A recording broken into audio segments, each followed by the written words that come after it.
Hoje eu escolhi um assunto que incomoda muito quem tem, que é o excesso de suor, chamado na medicina como hiperidrose. Vem comigo para esse vídeo que eu vou te explicar o porquê, as causas e como tratar.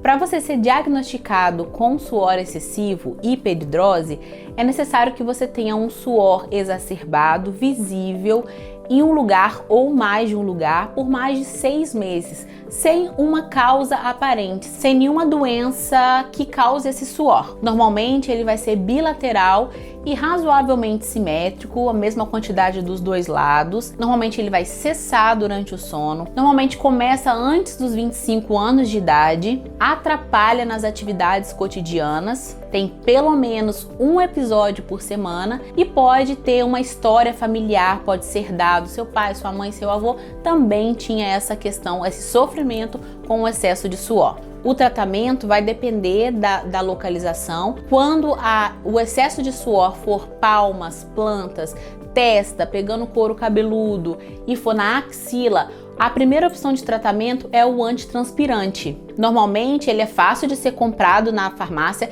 existem quantidades de produtos dentro dele que podem ser vendidos livre e outras que precisam de prescrição médica. Normalmente os antitranspirantes vêm associados aos desodorantes. Quando o excesso de suor for palma e plantas, a gente tem como opção a iontoforese, que é algo que ajuda, pode ser feito em casa pelo paciente, é só ele adquirir o aparelho, a maquininha que promove a iontoforese. Eu vou colocar aqui uma foto de uma maquininha para vocês poderem ver como é. Se a iontoforese pura não surtir efeito, a gente pode tentar uma iontoforese suplementada, que você coloca um remedinho dentro dessa água para ajudar na indução de diminuição do suor. Como terceira opção, para o excesso de suor em palmas, plantas, região da testa com couro cabeludo e axilas, a gente tem a toxina botulínica, que é o famoso Botox. Botox é um nome de uma marca, por isso aqui a gente sempre vai falar toxina botulínica, porque generaliza, tá? Pode ser qualquer marca.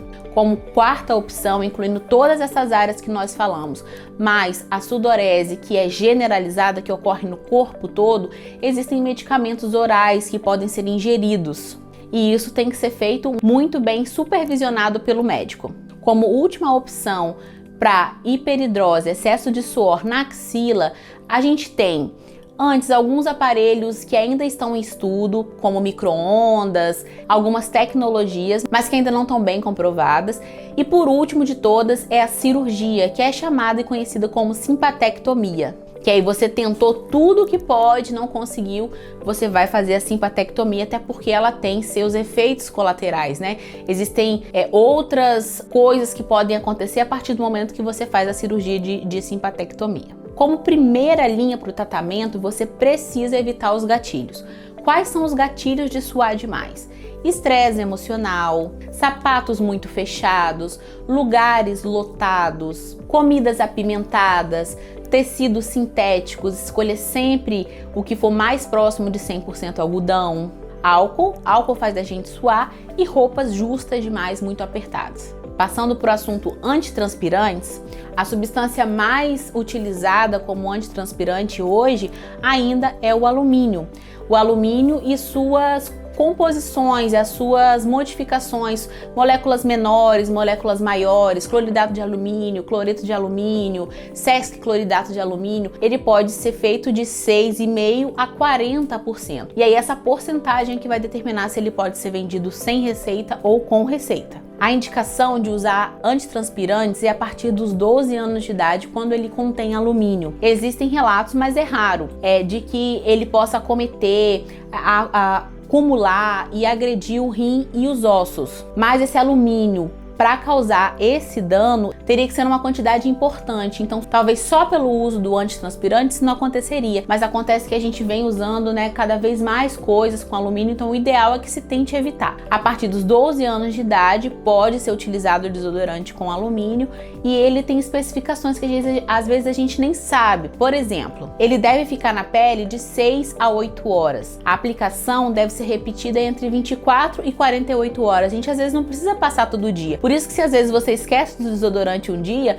no outro dia você ainda fica protegido. E aí repete novamente em 48 horas e ok. Para as potências concentradas de alumínio no desodorante, a gente pode usar 1 ou 2 vezes na semana. Desodorantes com concentrações altas de alumínio é muito importante que eles sejam lavados no outro dia. Então você dorme com antitranspirante e aí você lava no outro dia, porque isso evita irritação. Como que o alumínio funciona? O desodorante com alumínio, você aplica ele na pele, ele vai se misturar com o suor que está saindo ali do ducto sudoríparo.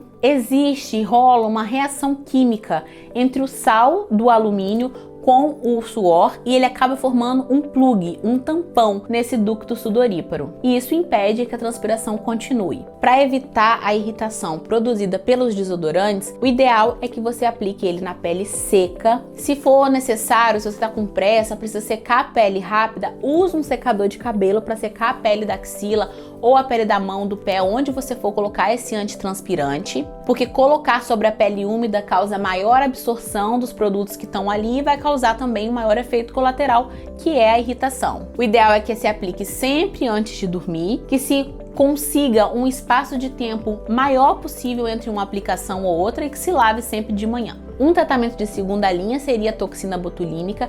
Ela pode ser usada a partir dos 18 anos de idade, com liberação pela Anvisa e pelo FDA. Ela tem a duração de 3 a 11 meses e o lado ruim é que ela é dolorosa e tem um custo mais alto. Mas também você fica um bom tempo, livre desse suor e sem ter que aplicar nada. Raros casos precisarão fazer uma terapia conjunta, mas geralmente a toxina vai fazer uma boa ação e você vai ter a resposta de diminuição importante do suor entre 3 e 4 dias. A iontoforese é uma corrente de energia elétrica que pode ser contínua ou alternada, que vai ser usada uma vez ao dia durante 14 dias para começar a ver o efeito. Pode ser utilizado em casa desde que você, o paciente, entenda o que o médico explicou e saiba obedecer o tempo que foi determinado. Após esses primeiros 14 dias, fazendo uma vez ao dia, você pode manter o resultado que você teve fazendo a iontoforese 2 a 3 vezes na semana. Ela é indicada mais para palmas e plantas porque é fácil de enfiar ali no aparelho. Lógico que tudo que a gente faz e aplica pode ter efeitos colaterais. A iontoforese pode ter efeitos colaterais, deixar a mão vermelha, irritada, rachada. Então é importante ter um acompanhamento, não é para ficar fazendo sozinho. Os medicamentos que são dados via oral, pela boca, eles precisam ser conversados também pessoalmente, ser explicados, porque também tem efeitos colaterais. E para esses eu te espero em consulta para a gente conversar sobre. Se você já fez tudo isso aqui e já está nesse estágio final, a gente deve se encontrar para conversar melhor. Então espero que vocês tenham gostado, deixe seu like, se inscreva no meu canal e compartilhe o nosso canal, o nosso vídeo, para que o conhecimento chegue a outras pessoas. Um abraço!